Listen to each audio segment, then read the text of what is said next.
Hi, welcome to Pauline Interviews. I'm interviewing Jane DeForest today, and I've interviewed Jane before. Jane is an animal communicator. She's an author, psychic artist, and that's just the beginning. In fact, in a minute I'm going to introduce her and have her tell you what she does, because she does a lot of things. But in this interview, we're going to focus specifically on animal communication. So Jane, I'm so happy to interview you again. You're such an interesting person, and you do so many wonderful things, and you do it from your heart. So before we get started on animal communication, tell us a little bit about yourself again. Okay, Pauline, and thank you so much for having me back. It's an honor.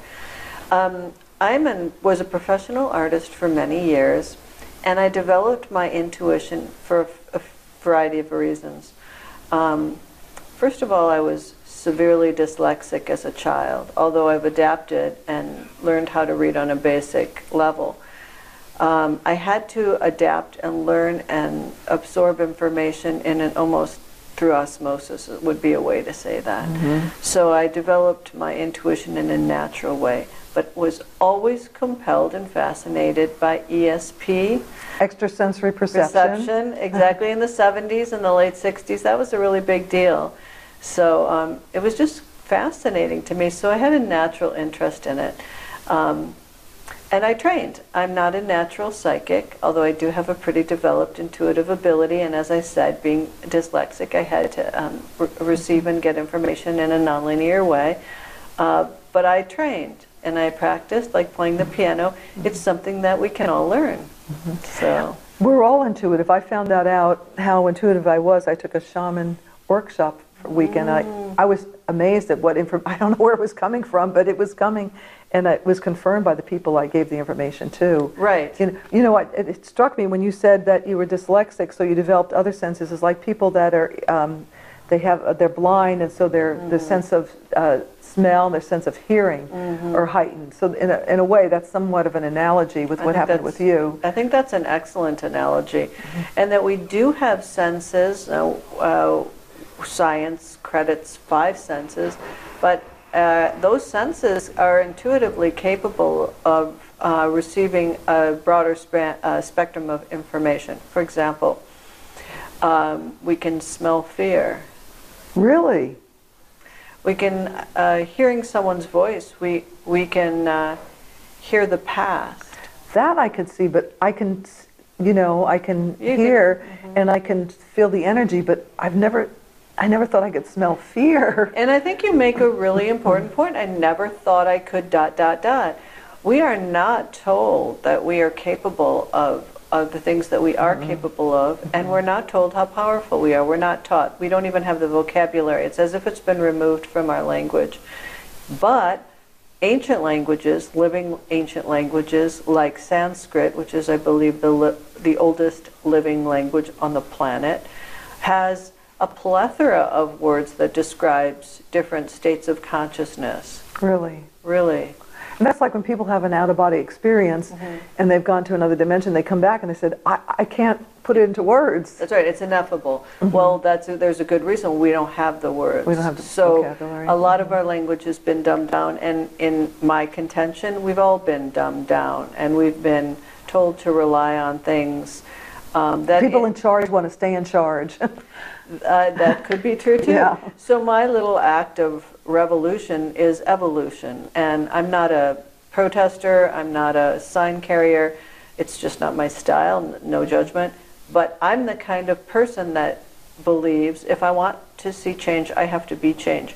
So what I do best is teaching people how powerful they are, and I give them very specific examples, like you were explaining that you had this weekend, having an experience with the shamanic training, learning that you could access information that was accurate, well, and that you didn't necessarily think that you had that ability before the workshop. That's a good workshop, that's a good teacher, and also that's a wonderful reflection that, at your age, that you're open to change and you're open to new information. You're not closed. That's all commendable. And I trusted that something would happen. You trusted. That's right. Yeah, I didn't block it. From blocking it is something else, and that comes in part from believing it's not possible. Yeah, no, I surprised myself. Now, in your book, Love Never Dies, which is a beautiful book, by the way, you gave me one, and Thank my you. photographer, Phil, we really appreciate it. You have, and that's about people that have crossed over, and we talked in the last interview how you communicate with people that have passed over. Yes. But in this interview, you have 2 animals in your book, too, and they're alive. They hadn't crossed over, but you communicated with them. Now, tell us a little bit about, one was a dog. Sure. Was it Max, the dog? Right, Max the dog was actually, it's interesting that you said he was alive, because he was alive, but I was communicating with the spirit of a dead dog. How so? Yeah, so the client came with, it was basically a murder mystery. Her dog had died under suspicious circumstances.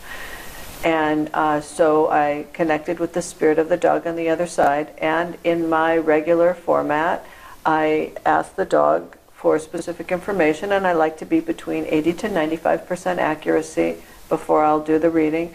And that also, that criteria, it also applies to animals on the other side. So the dog gave me very specific information about how it was damaged and where it was damaged, which I still remember. Crushed on the side of the head, and one side was crushed. As a matter of fact, at the end of that chapter, the client said that there's no way that I could have known the specifics of the animal's injuries unless I had read the nephrology report. And so we confirmed that I was actually talking to the animal, who told me that it was damaged by, it was hurt, it was attacked by a human, a two-legged person.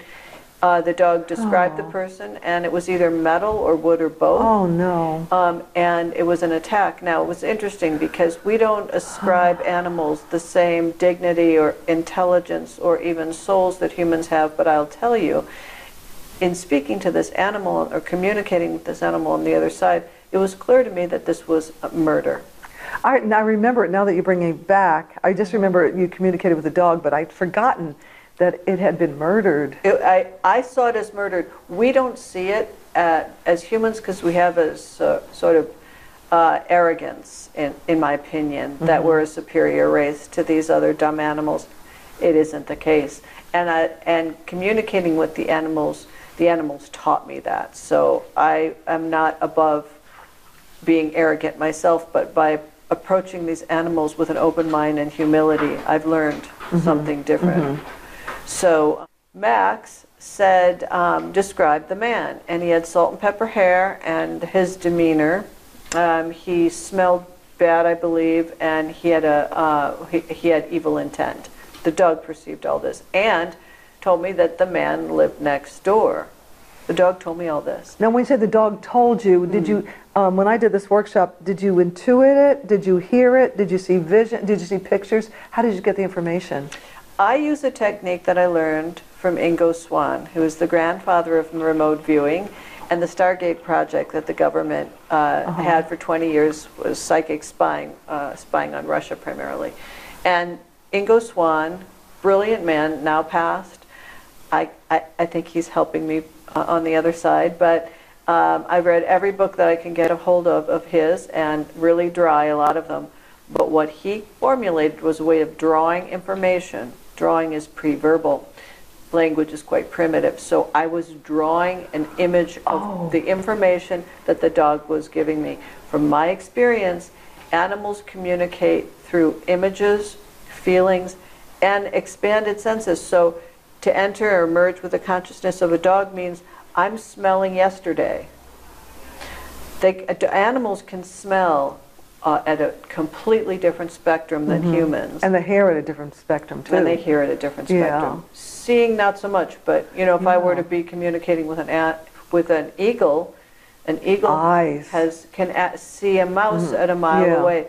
So that's a different conversation. But I will, to go back to the story of Max the dog, as it turns out, this is what was most compelling, was the advice the dog gave his owner.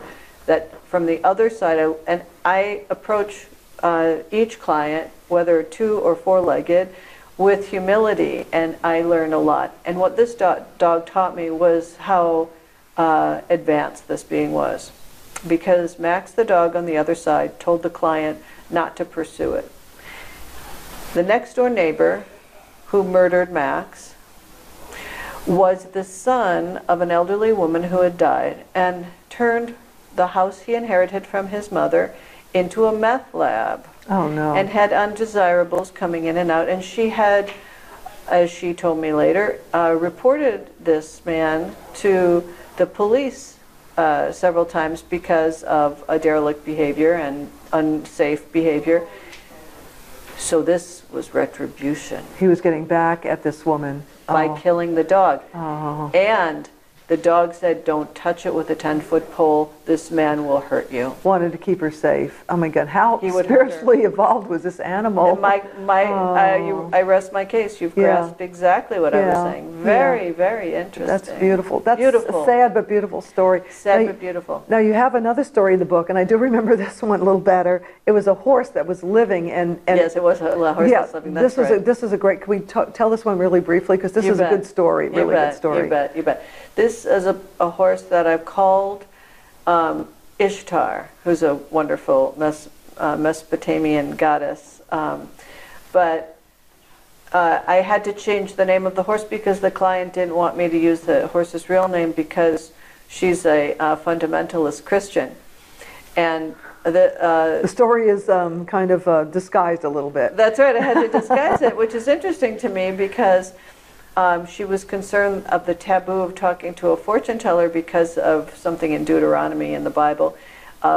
But somehow she was able to overcome this prejudice because of her love for the horse, but still wasn't able to put her name on it because of her religion. So I thought that was really, I thought that was really interesting how we have ideas. We all do this. We all have ideas about the way things are, but we don't want people to know about them. We don't want people to know, or we relax our idea of what reality is, so out of love, which is interesting. We all have an idea. Yeah, you're about right. How Two aspects to that story. That's right. It. Yeah. I learn on everything. So this horse had a real problem, which is what needed to be remedied. This wasn't just a Saturday afternoon, what does my horse have to say? This was a problem that needed to be remedied. The horse wouldn't jump. And it had to jump for whatever she was doing. I guess she was a jumper. So, so she called me in to talk to the horse to convince the horse to jump. Did you check it out physically to see if there's something wrong with the horse? Yeah, with a horse doctor? No? Oh, believe me, I'm the last person people call. Oh, right. You'd be the first one I would call, but I'm different than most people. Thank you. Yeah, most people go through all different kinds of. I'm a last-ditch effort.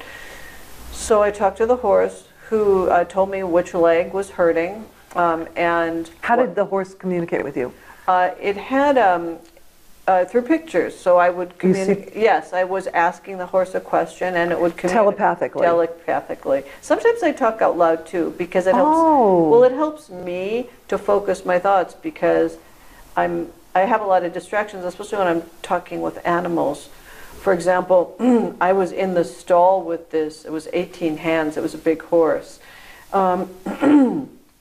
which I realized probably wasn't a very smart idea, but I'm aware in a way that I'm not when I'm talking to a human typically, because a lot of these animals can squish you. But anyway, this was a big horse, and it was a bit ornery. So the horse indicated through pictures and through, it's hard to describe, but it'll be a pulsing or bring attention to it. She did know that the leg hurt, but she didn't realize how badly. The horse told me that it wanted something tight on it that went up the leg. I don't know a lot of technically about horses, but she knew exactly what the horse owner knew exactly what this was. This was some kind of sock or brace that they put on horses. And what was interesting was she asked the stable hand to take care of that, and the stable hand didn't for whatever reason. And the horse was jumped by a teenage girl who, by the way, the horse didn't like at all, and explained that she put something into the side, dug something into the side of the horse. The horse described this girl as having silver in her mouth, and the attitude of the girl. Well, apparently the girl was the daughter of someone who worked or owned the stables. I can't remember exactly. Had braces, and I guess had maybe an entitled attitude or didn't have compassion towards the animal, would probably be how I'd describe it, and dug her spurs into the side of the horse, which really made the horse mad. Oh. So the teenage girl jumped, because different people ride horses in a stable for exercise, jumped the horse without the brace and blew the leg out. The horse never jumped again. Oh, no. Oh. But the horse was very interesting. The horse told me things about the very loud birds that went overhead.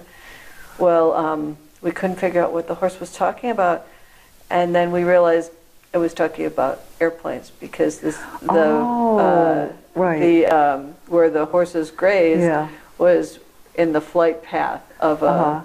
But the horse did eventually become comfortable, and what was the end result of the woman? Was she kind to the horse, and was the horse happy at the end? Oh, she was always kind to the horse. So the horse never jumped again? The horse never jumped again, but the owner loved that horse very, very much. So it was a happy ending? Yeah, certainly, but the horse, I think so. The horse is still alive. I just heard from the owner recently. But it was fascinating. I mean, the horse told me when we were going through that 80 to 95%, in great detail what the previous owner was like. Tall, slender, with big jewelry. Wow. And had a broken heart because she'd lost a male in her life. The horse understood all of that. Oh, wow. Isn't that compelling? That is compelling. It really is. A tall, slender, older woman. Oh, the horse knew that she was older too. It's amazing. And who apparently was very wealthy. She had always wore fabulous, gorgeous jewelry. And she was brokenhearted because... And the horse knew it. Amazing. Her husband left her. Oh, left her. Oh. She left her. The horse didn't understand the nuances of the dynamic, but knew that she was heartbroken over the loss of a male in her life. We don't realize, well, I think a lot of people do. I watch people with their dogs and they treat them like they're children, but there's such a wonderful energy that goes between your pet and yourself. Yes, there is. And there's more communication. The dog knows it, but it sounds like we don't realize how well we could communicate with the animals if we knew how to. Now, in your book, you said there's a little difference between domestic animals and animals in the wild. Like absolutely. So what is it? How do you communicate with like a wolf or a pack of what do you call them? Yeah. Now, did I coyotes or something like that? Yeah, coyotes. Yeah. I mean, I respect all life. Absolutely. You know, so I don't. You know, it's sad that people have to kill coyotes because their cats are out and the coyotes eat them, but that's nature, right? I think that's a really important point. We're thinking that coyotes are evil because they eat our cats, but before we are building houses on the coyotes' land. Yes. Yeah. We are encroaching on the wildlife. The snakes, the coyotes, the That's deer. Right. The nature. I don't know what the answer is, though. You know. No, but I think having an understanding of the nature of wildlife is really important. We have the more coyotes that are killed, the more bunnies we have, and bunnies are cute, but try to grow a garden. Yeah, we interrupt the natural balance of nature. That's what I was looking for. And the truth is, and it's a horrible truth. Joseph Campbell talked about this a lot. The truth is that... Follow your bliss, Joseph Campbell. Yes, I loved it. That's right. Yeah. And he also said, the horrible truth is that we kill to survive. Wow. Yeah. And he said, and being a vegetarian just means you can't hear a tomato scream. I know what I think about that. I'm a plantaholic and I love plants, so sometimes when they're dying and I throw them away, I feel, oh, I'm sorry. Yeah, and Tompkins, wonderful, The Secret Life of Plants, which is a great book from the 70s and I think should be mandatory reading in high school, if you remember. He put a lie detector up to his ficus tree and burned it with his cigarette. Oh, yeah. And the lie detector went crazy. Yeah. No, I know. Everything has feelings. Do you remember that? And then I do remember that. Even more compelling, he thought about burning his ficus plant with a cigarette. Absolutely thought. And the lie detector went crazy. Yeah, that's amazing. And the last experiment that I found compelling was he took a boiling pot of water and put brine shrimp in, which is sort of murder if you're a brine shrimp, so it sort of makes you sad. But anyway, he hooked up the ficus Yeah. plant. And the ficus plant started. It was upset. I was upset because of the death Yeah. of, Isn't that of amazing? the brine shrimp. When they say we're all connected, we really are. Yeah. Oh my gosh, this is so interesting. Are some animals easier to communicate with than others? For me, Yeah. because I think maybe I have a predisposition, or humans are. It's much easier for me to communicate with a dolphin, with a dog, with a horse and a cat than a snake.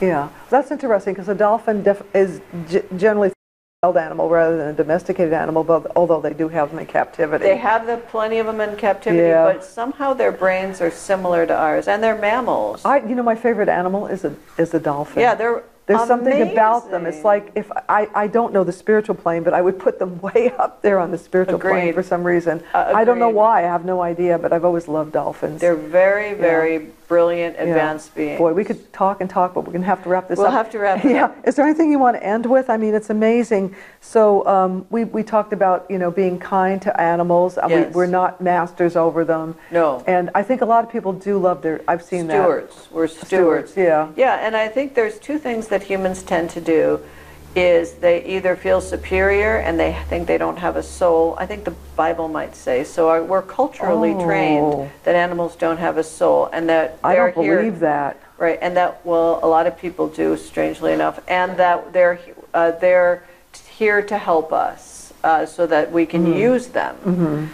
So we're predisposed culturally to believe that. Yeah. So I would say that is I believe a mistake or misnomer. The other thing is, on the other spectrum, humans project human feelings and understanding onto animals. Fifi's depressed. Yeah. Because, Oh, that's when you'd have somebody like you come and find out why they're depressed. Fifi's not depressed. Fifi's annoyed because you're not feeding her strange food, something like that. So we, as humans, tend to, but by recognizing that animals are sentient beings, meaning they have a soul. I definitely believe that. and People have seen their dogs that have crossed over. Exactly, and intellect. So they're a lot smarter than we give them credit for.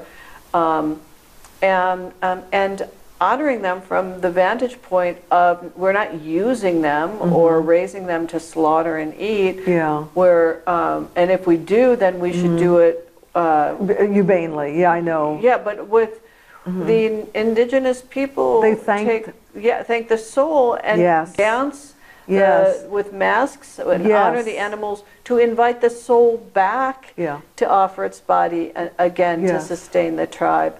But I think, to finish my my thought, I think if we can cultivate the idea that we are stewards, I think, and respect them for their gifts and also their wisdom from an archetypal standpoint, that that we're closer to what how we're supposed to be interacting with them.